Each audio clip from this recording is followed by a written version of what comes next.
The images, written contents and design of slides in this video and PPT are a various source of internet which have been used only for teaching purpose, not for any commercial purpose. Good morning dear students. This is your chapter 3, New Centers of Power, part 6. In the previous video, I have explained you about of the important pillars of ASEAN and its vision of 2020. Now today, I will explain you about of the following topics. Number 1, ASEAN Way and FTAs. Number 2, the rise of Chinese economy. Now let's start the first topic, ASEAN Way and FTAs. First off, what is FTA and what does FTA gain momentum now? तो सबसे पहले हम ये जानते हैं कि FTAs क्या है. वो FTA is knocking down barriers, यानी कि जो ट्रेड को करने के लिए जो डिफरेंट बैरियर्स होते हैं उन्हें रिमूव करना between countries from freeing two way trade in most sector, यानी कि जितने डिफरेंट सेक्टर्स होते हैं उनके बीच में ट्रेड को डेवलप करने के लिए और कंटिन्यू करने के लिए जो बैरियर्स आते हैं उन्हें रिमूव करना. अब बैरियर्स अलग अलग तरीके के हो सकते हैं, जैसे रूल्स के हो सकते हैं, या लैंड एक्विजिशंस को लेकर के हो सकते हैं, या जो है ट्रांसपोर्टेशन सिस्टम को लेकर के हो सकते हैं, या सब्सिडीज़ को लेकर के हो सकते हैं. तो उन ऐसी चीज़ों को रिमूव करना ताकि जो है मैक्सिमम जो है इन्वेस्टमेंट को जो है क्या किया जाए, अट्रैक्ट किया जा सके और अपनी कंट्री को डेवलप किया जा सके. तो इसलिए जो है क्या किया जाता है, FTA का मतलब यही है कि जिसमें जो है फ्री ट्रेड एग्रीमेंट, यानी कि जिसमें कोई भी चार्जेस नहीं होंगे, एक दूसरी कंट्री के साथ में ट्रेड करने पर कोई सरचार्जेस नहीं होंगे या सब्सिडीज़ दी जाएंगी. जो भी जो है चीज़ें होती है वो गवर्नमेंट जो है एक कंट्री की दूसरी कंट्री की गवर्नमेंट के बीच में जो है ट्रीटी साइन होती है, उसके अकॉर्डिंग जो है बिजनेस स्टार्ट होता है. नेक्स्ट है, इससे अब क्या बेनिफिट मिलता है, इसके क्या एडवांटेज है. Gaining advantages in trade and investment reforming domestic industrial structure, यानी कि इसका एक एडवांटेज है वो क्या है कि ये इससे क्या होता है कि ट्रेड एंड इन्वेस्टमेंट जो है जब आता है कंट्री के अंदर, तो उससे क्या होता है जो डोमेस्टिक इंडस्ट्रियल स्ट्रक्चर होता है वो क्या होता है, उसमें रिफॉर्मिंग स्टार्ट होती है, उसमें जो है उसका डेवलपमेंट होता है. और किसके थ्रू होता है, इंटरनेशनल इकोनॉमिक कोऑपरेशन, यानी कि जब इंटरनेशनल इकोनॉमिक कोऑपरेशन जो है इसमें इंटरफेयर करता है, जिससे कि जो है डोमेस्टिक जो हमारी इंडस्ट्रीज़ होती हैं उसके स्ट्रक्चर में रिफॉर्म होता है, किसके through, trade and investment.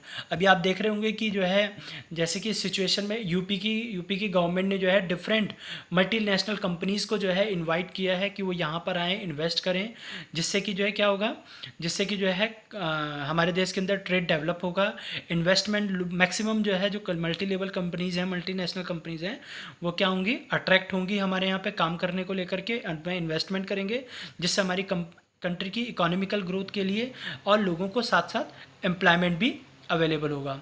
Next है, FTA can be not just a tool to boost up Asian economy for attracting more foreign investment, यानी कि FTA सिर्फ एक टूल नहीं है कि जो एशियन इकोनॉमी को अट्रैक्ट करने के लिए जो है क्या कर किसकी हेल्प ले, फॉरेन इन्वेस्टमेंट की, but have the possibility to expand East Asian regional politics, यानी कि इसके थ्रू जो है सिर्फ जो है फॉरेन इन्वेस्टमेंट को ही अट्रैक्ट नहीं किया जाता है, बल्कि हमारी जो है जो रीजनल पॉलिटिक्स होती है उससे भी एक्सपेंड कर सकते हैं, उसकी भी पॉसिबिलिटीज़ होती हैं कि जो है जो हमारी मेंबर कंट्रीज़ हैं या अदर पार्ट्स हैं, अदर रीजन हैं, वहाँ पे भी जो है हमारी जो है एशियन रीजनल पॉलिटिक्स क्या होती है, एक्सपेंड होती है. अब है आसियान वे. आसियान वे क्या है, आसियान वे मैं आपको सिंपल एक उसमें टर्म में बताता हूँ. आसियान वे को जो है जो सिस्टम है वो किस पर बेस्ड है, इसमें जो है कोई भी जो है कॉन्फर्मेशन नहीं होगा, ठीक है, इसमें कोई भी कॉन्फर्मेशन नहीं होगा, जो इसकी मेंबर कंट्रीज़ हैं कोई भी कॉन्फर्मेशन नहीं होगा, कोई भी डिस्प्यूट नहीं होगा. विदाउट डिस्प्यूट के जो है जो आसियान जो हमारा ऑर्गेनाइजेशन है इसे सेटअप किया गया है, और बिना कॉन्फर्मेशन के या बिना डिस्प्यूट्स के जो है इसका जो फंक्शनिंग सिस्टम है इसी को आसियान वे कहा गया है. इसके अलावा आसियान वे का कोई डिफरेंट मीनिंग नहीं है, क्योंकि जो है ये आसियान जो वे जो टर्म यूज़ किया गया है वो आसियान ऑर्गेनाइजेशन के लिए किया गया है कि आसियान जो ऑर्गेनाइजेशन होगी without any conformation, without any disputes के जो है वो वर्क करेगी, और जो इसकी मेंबर कंट्रीज़ हैं उनके बीच में तो जो है विदाउट डिस्प्यूट और कॉन्फर्मेशन के वर्क करेगी, लेकिन अदर कंट्रीज़ के साथ में भी इसके रिलेशंस अच्छे होंगे। Now ASEAN regional forum. ASEAN regional forum को जो है इसलिए बनाया गया था, इसे बनाया गया था 1994 में। तो इसलिए बनाया गया था ताकि जो है जो इसकी मेंबर कंट्रीज़ हैं इसके बीच में जो है और इसके अलावा एशियन पैसिफिक रीजन में जो है सिक्योरिटी और पावर को बैलेंस करने के लिए जो है ARF यानी कि आसियान रीजनल फोरम को फॉर्म किया गया था। और इसके कुछ करंट पार्टिसिपेंट हैं जो कि जो है यहाँ पे मैंने आपको स्लाइड में दिए हुए हैं, जिसमें Australia, Canada, China, European union, India, Japan, north Korea, south Korea, Mongolia, New Zealand, Pakistan, new Papua Guinea, Russia, east Timor and the United states. ये इसके जो है करंट पार्टिसिपेंट्स हैं, जिसका मतलब है कि जो है एशिया पैसिफिक रीजन में और साथ ही साथ मेंबर कंट्रीज़ के बीच में सिक्योरिटी और पावर को बैलेंस करने के लिए जो है इस रीजनल फॉर्म को इस्टेब्लिश किया गया था। Now the rise of China. मैं इसके बारे में अभी आपको जो है कुछ ही जो है टॉपिक एक्सप्लेन करूँगा। नेक्स्ट वीडियो में जो है आपके इसके कुछ और टॉपिक्स आएंगे इसी टॉपिक के। तो मैं यहाँ पे आपको बताने जा रहा हूँ कि the rise of China. China जो है चाइना का जो है as a alternative centres of power है।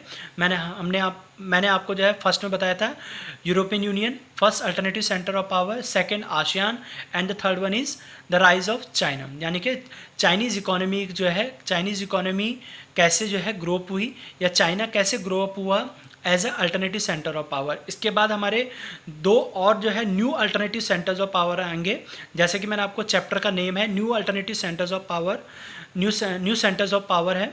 तो यहाँ पे इसलिए कहा गया है क्योंकि इसमें दो और ऐड हुए हैं, जिसकी वजह से जो है इसे न्यू सेंटर्स ऑफ पावर कहा गया है। तो तीसरा आपका ये थर्ड पॉइंट है, थर्ड अल्टरनेट है द राइज ऑफ चाइना या राइज ऑफ चाइनीज़ इकोनॉमी। तो राइज ऑफ चाइनीज़ इकोनॉमी के बारे में आपको बताता हूँ कि इसके बारे में जो है आपको पता ही है कि जो है वर्ल्ड की जो है ये ऐसी कंट्री बन चुकी है कि जिसके प्रोडक्ट हम जो है हर जगह अवेलेबल देख सकते हैं, चाहे वो टेक्नोलॉजिकल सेक्टर में हो या फिर जो है किसी भी सेक्टर में हो। तो मैक्सिमम जो है इसके प्रोडक्ट हमें कंट्री टू कंट्री अवेलेबल हो सकते हैं, बिल्कुल डेफिनेटली हो सकते हैं। इसके अलावा यहाँ पे लिखा है For approximately the last decade, the rise of China has become a main issue within the international community and media. यानी कि चाइना एक बिगेस्ट जो है या मेन इशू बन चुका है। क्यों बन चुका है, कहाँ पर बन चुका है? इंटरनेशनल कम्युनिटी एंड मीडिया के बीच में। रीज़न है the main focus was on किन चीज़ों को लेकर के, the increasing growth rates of the Chinese economy.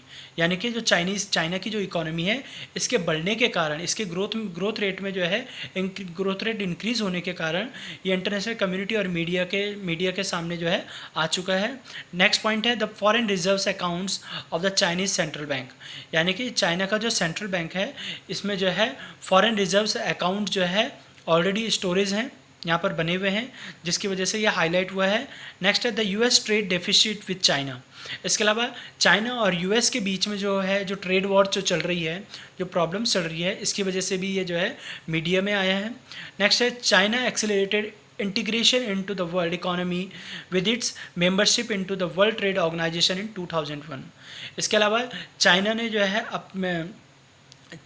जो है जो वर्ल्ड इकोनॉमी के साथ में इंटीग्रेट किया है उसको जो है इसका बेनिफिट किस वजह से मिला, क्योंकि चाइना जो है WTO यानी कि वर्ल्ड ट्रेड ऑर्गेनाइजेशन का जो है मेंबर है। 2001 में इसका मेंबर बना और जो है इसने अपनी इकोनॉमी को ग्रो अप करने के लिए जो है क्या किया, वर्ल्ड इकोनॉमी में इंटीग्रेट करना स्टार्ट किया, जिससे कि जो है इस ईजीली जो है चाइना की जो इकोनॉमी थी वो ग्रो अप करने लगी। अब हम थोड़ा सा इसकी प्रीवियस हिस्ट्री के बारे में बात करते हैं कि जब जो है चाइना की इकोनॉमी काफ़ी जो है लो थी और इतनी डेवलप नहीं थी। तो हम यहाँ पे बात करते हैं, यहाँ पे जो है जो पिक्चर है ये जो है माओ की पिक्चर है। माओ का जो है, माओ ने जो है एक कम्युनिस्ट रिवॉल्यूशन स्टार्ट किया था चाइना में, जिसके बाद 1949 में जो है कम्युनिस्ट रिवॉल्यूशन होने की वजह से जो है वहाँ पे एक पार्टी जो है इस्टेब्लिश हुई थी जिसका नाम था पीपल्स रिपब्लिक ऑफ चाइना। 1949 में इसे सेटअप किया था द कम्युनिस्ट ने जो है इसे सेटअप किया था 1949 ने। और इस कम्युनिस्ट जो पार्टी का जो है जो चाहते थे they wanted to transform China from an agriculture society into a modern industrial nation.